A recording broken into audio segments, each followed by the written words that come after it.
of Criminal Investigations to have an engagement with the team that are working here. And I must say that it has been a very fruitful engagement, especially to see that there is a lot of progress that is going on. I want to thank the Inspector General of Police, his deputies, and the director of the Directorate here of Investigations for the work they have done so far, and for the work that has been done to professionalize investigations of crimes in the country. I have had an opportunity to engage the team that works under the DCI, and I've gotten to the bottom of many of the issues that are being handled here. As you very well know, that the National Police Service, through this directorate, is doing a lot of work to keep our country safe. And a lot of work here is to deal with high crimes, you deal with issues of terrorism, narcotics, among others. I am very happy that the teamwork that has been shown here in all agencies within the National Police Service has led to the results that we have in the country. It's very well known that our country is safer than ever before. And that safety is because of the effort that has been done by National Police Service. We may be having challenges in some parts of the country, but a lot of work has been done in the last few years to make sure that we keep our country safe. I am also happy that I visited the forensic lab. This is a very important strategic facility, one of its own kind in the region, and it's contributing immensely to the use of science and technology to make sure that crimes are detected and criminals are apprehended. Through this lab, we believe that we are going to leverage on technology to make sure that we protect our country and keep our people safe. So as a result of my visit today, we have agreed that the work of equipping this laboratory must go on. In the next budget, we are working with the National Treasury and Parliament to make sure that the full operationalization of this laboratory is achieved. We are also working with the universities and colleges to continuously train new experts. And we are in discussion with the National Police Service Commission to see how we can be able to retain the experts, because there is a very huge flight of experts, because they feel like when they reach a certain level, they feel like we are not really compensating them as we should. We are going to come up with a mechanism for training, but also to ensure that retention of those experts is going to be achieved. We want our area of emphasis is actually training. For so many years, we haven't really put enough budget in terms of training more experts and retraining those who are at work. We want to, again, working with the National Assembly and together with the National Treasury, training is going to be enhanced, and to make sure that we revitalize the training facilities and the training academy for this Directorate of Criminal Investigations, so that we get our experts and our officers always being ahead of the criminals, and to make sure that we keep our country safe. So I'm very happy to be here. This was a normal familiarization tour within the department itself, and also engaging the human resources. What's important in any institution is to understand the people that work and drive the agenda of the institution. And I have had a very good engagement with the various officers who are manning different directorates and different departments and different units. And I want to say that to thank them for their very, very warm reception, and want to assure you that our country is very safe. Thank you very much. Asanteni sana. Kwa Kiswahili tu tunaomba kujua siku ya Jumamosi. Naitwa Eric Owenga kutoka Citizen Radio. Kwa Kiswahili naomba labda uzungumzie swala la Todanyang. Okay. Tunaona siku ya Jumamosi kwamba hadi sasa hatujui watu wangapi waliathirika, na labda kwa sasa serikali inafanya nini ili tujue ni wangapi. Okay, pengine tuchukue maswali tatu hivi. Moja ni ya Todanyang. Waziri, jina langu ni Mwege William kutoka TV47. Pia unaweza tupa update kuhusiana na swala la Haiti. Swala la Haiti. Okay.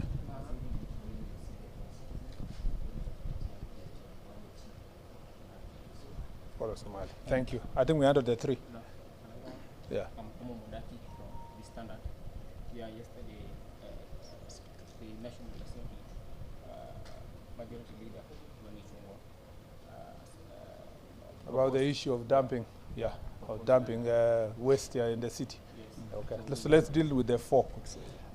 Ya kwanza wacha niseme ya kwamba nimekuja hapa kuhakikisha kwamba kikazi kuangalia kazi ambayo inaendelea hapa katika DCI offices na kuangalia hii is laboratory sana ama mahabara ya Kiswahili imepotea. So kuangalia mahabara hapa ambayo inasaidia kuhakikisha tunapambana na majangili na wakora, na ninawashukuru maafisa wote ambao wamenikaribisha hapa kuhakikisha kwamba tunasaidiana na kufanya kazi pamoja kupeleka nchi yetu mbele. Napongeza idara hii ya DCI kwa kazi ambayo wanaendelea kufanya, na pia ninataka kuhakikishia Wakenya kwamba tunaendelea katika ile mpango rais aliweka ya kuhakikisha kwamba tunapata equipment ya kisasa yenye itatusaidia kupambana na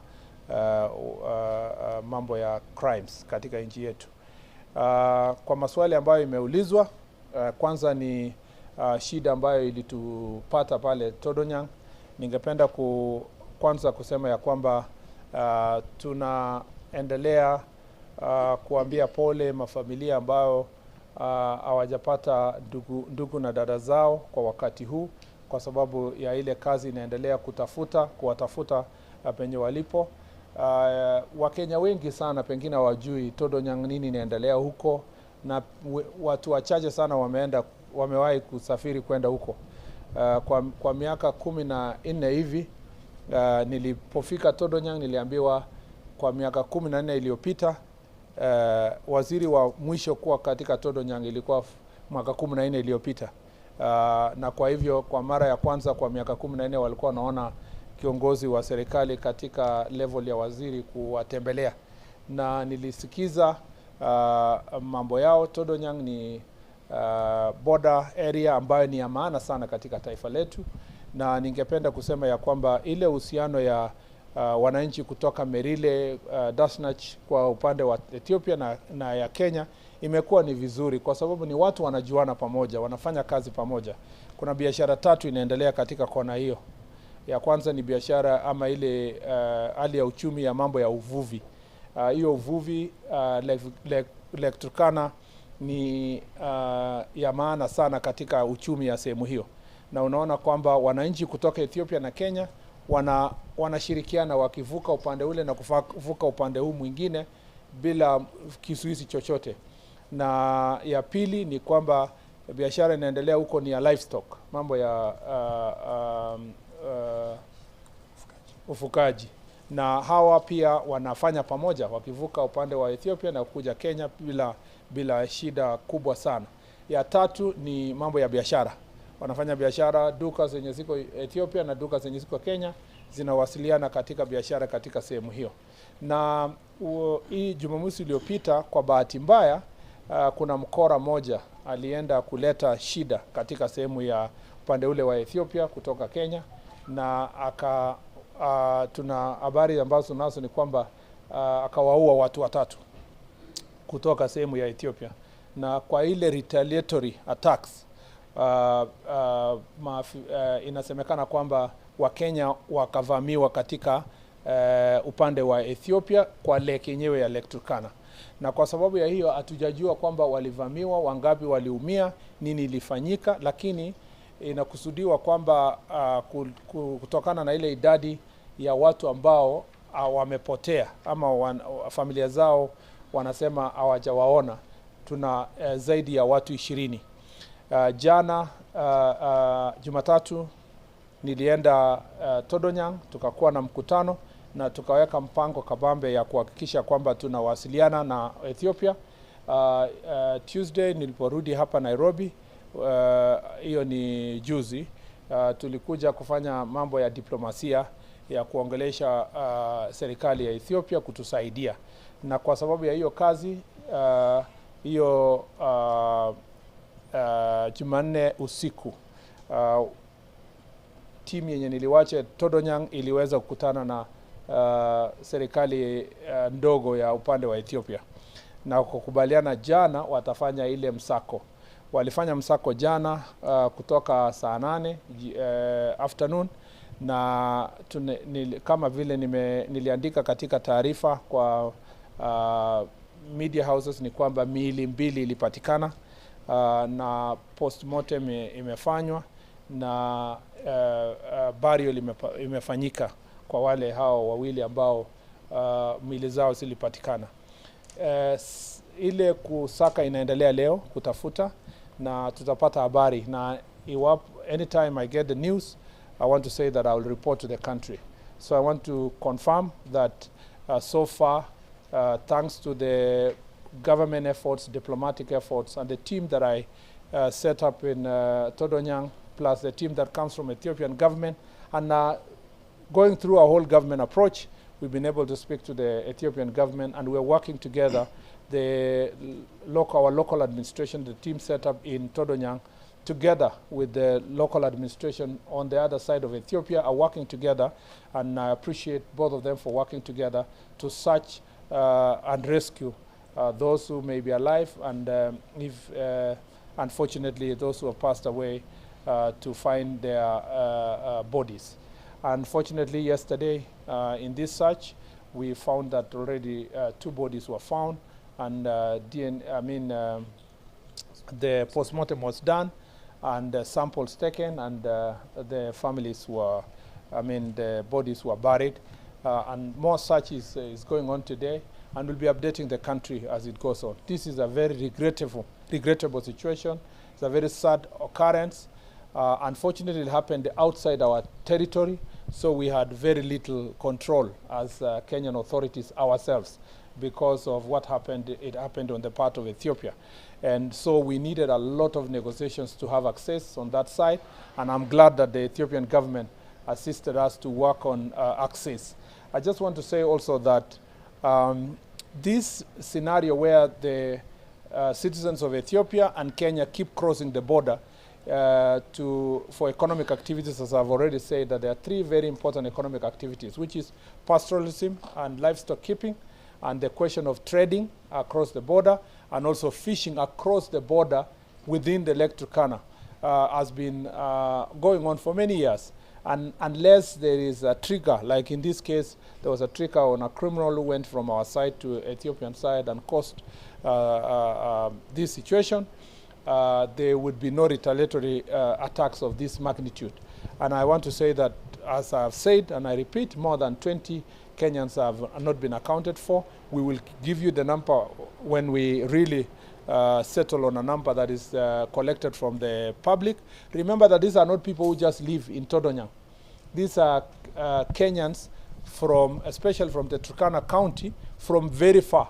So in terms of accounting for them, maybe even their families do not know whether they are lost or not. So that's why it's taking time to get also reports and to confirm the numbers from the members of public, because this is not just about people who are living within Todonyang area. These are Kenyans who have gone there for economic activities that they want to engage in. It's a very beautiful place. It's a very rich area. Unfortunately, because of these criminal acts, it becomes dangerous for our citizens. And I want to thank the National Administration staff who are there and the National Police Service for the work they have already done. That is all I can say about Todonyang at the moment, and we will keep giving you the information related to the same. On the question of our chiefs who are abducted, again, negotiations are ongoing. The good news is that the contact is there. There are interlocutors that are working on it, and we believe that eventually the situation will be sorted. I do not wish to say more than that because of the security situation, and it's important to keep it as it is, because what is primary for the Republic of Kenya is the safety of our chiefs across that border. The other question that I was asked is the question of Haiti. Again, the team that has our police officers that have gone to Haiti are now up to 700 and is it 44? Yeah, 744. And so far, they are doing a fantastic job to restore law and order. They are not alone. Although the Kenyan contingent is the largest, they are not working alone. We have troops from Ecuador, we have Jamaica, we have Dominican Republic, and we have all these teams are working together under one command, and they are doing a very good job to restore law and order. Unfortunately, as you very well know, an incident occurred, and we lost one of our officers. The family was informed, the protocols were followed, and we are in the process of making sure that we will do everything possible to support the family during this difficult time. And I want to assure the people of Kenya that despite that setback, you know, the country and our officers are doing a fantastic job. And since we are here with the media houses, I wanted to say this, that let's also be sensitive when reporting these issues. And let's also be sensitive when you are discussing your country on security issues. Because I saw some people saying, trying to sensationalize. I know there are some naysayers, people with negative energy, who believed that there would be a massacre. Our officers would be massacred when they go to Haiti. And they had prepared even their headlines ready to see Kenyans being and being killed and, you know, massacred, and people being returned here in bodies and so forth. Now that they were extremely disappointed that that did not happen. One incident like the case that happened recently is now being sensationalized because there was already a script in place that wanted to do so. I want to tell those very few naysayers that you must always, and I keep insisting, you must separate your political competition, your hatred for those who are in governance at the moment, and your country. Your country is bigger than the local small-time politics. We must, all of us, give support to our police officers who have gone to Haiti. They are going there for a great mission, to a great calling. And even once they are there, they are also not there for their own. They are there for us and for the world. And when they come back, the experience they will have got in handling that situation, the training also they will have got, the upscaling of their expertise, will benefit the people of Kenya in the long run. So it's something that we must be very proud as a country that we've been able to respond to that calling. The last one was, yes. On the incident of dumping of waste at KPLC offices, first of all, that is primitive. That is unacceptable. There is a consensus in the country that that was the most primitive thing anyone can ever do. And we actually condemn that behavior in the highest terms possible. I don't know even the words I can be able to use. I mean, the county government of Nairobi has the responsibility of keeping everybody in Nairobi safe. They have also a very important responsibility of public health, of making sure that we are living in a country that is safe from diseases.